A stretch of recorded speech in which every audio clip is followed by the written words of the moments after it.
एक बार क्या हुआ कि एक दिन त्रिलोकपति भगवान भोलेनाथ कैलाश पर्वत से पृथ्वी की ओर जा रहे थे और उन्हें जाता देख पार्वती जी बोली, प्रभु आप कहाँ जा रहे हैं? भोलेनाथ बोले, देवी मैं पृथ्वी लोक जा रहा हूँ। तब पार्वती जी बोली, मैं भी आपके साथ चलूंगी प्रभु। महादेव के मना करने के बाद भी पार्वती जी नहीं मानी और महादेव के साथ पृथ्वी लोक पर पहुंच गई।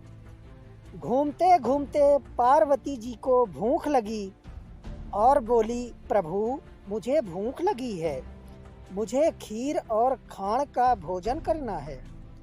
महादेव बोले, ठीक है चलो देवी पार्वती, आगे चलो। कुछ दूर आगे जाकर उन्होंने एक घर का द्वार खटखटाया। तब उस घर से एक सेठानी बाहर आई और बोली, क्या चाहिए महाराज? महादेव बोले, हमें खीर और खाण का भोजन करना है। यह सुनकर सेठानी बोली, महाराज आपको अगर खीर और खाण का ही भोजन चाहिए था तो अपने घर में ही क्यों नहीं खाया? ऐसा कहकर वह अंदर चली गई। अब महादेव जी और पार्वती आगे चल दिए।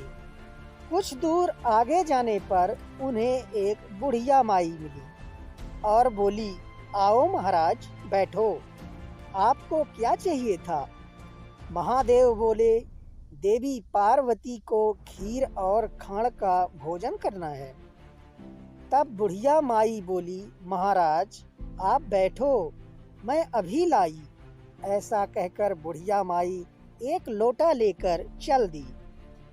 बुढ़िया माई को लोटा लेकर जाते देख महादेव बोले, माई कहाँ जा रही हो?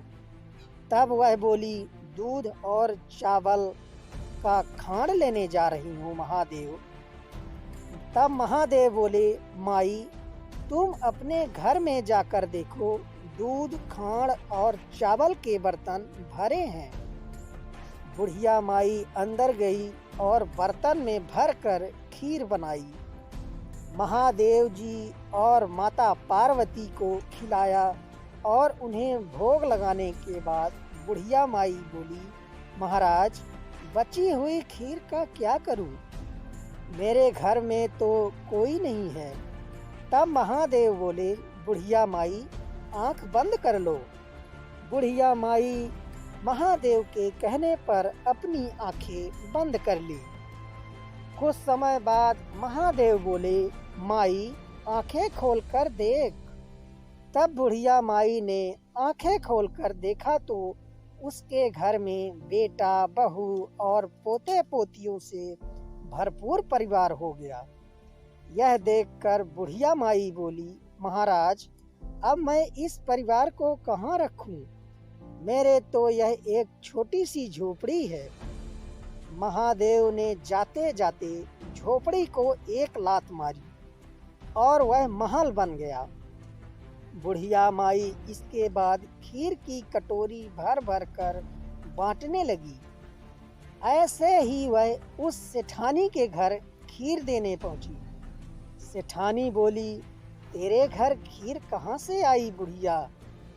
माई बोली, मेरे यहाँ महादेव जी और पार्वती माता आए थे, उनकी कृपा से यह सब हुआ। सेठानी बोली, बुढ़िया माई मेरे घर का धन तेरे घर में कैसे गया? मेरे पास तो कुछ भी नहीं रहा। बुढ़िया माई बोली, यह तो महादेव और माता पार्वती के आशीर्वाद से हुआ। तब बुढ़िया माई की बात सुनकर सेठानी महादेव और पार्वती की पीछे चल दी। उनके पास पहुंची तो बोली, महाराज मेरा धन उस बुढ़िया को क्यों दे दिया? महादेव बोले, मैं तो ना धन उठाया और ना ही दिया। तुमने मुझसे ना की इसलिए तेरे ना हो गई, और उसने मुझे हाँ किया इसलिए उसके हाथों गई। तब सेठानी महादेव जी के पैर पकड़कर बैठ गई और बोली, महाराज कुछ तो करो। तब महादेव बोले, जा, काम तेरा रुकेगा नहीं और धन तेरे जुड़ेगा नहीं। ऐसा कहकर महादेव और माता पार्वती कैलाश की ओर चले गए। हे भोलेनाथ, जैसे इस बुढ़िया माई को दिया, वैसे ही इस कहानी को कहते, सुनते और हुंकार भरते सबको देना। जय भोलेनाथ, जय माता पार्वती। बोलिए जगत पिता भगवान भोलेनाथ की जय। जगत जननी माता पार्वती की जय।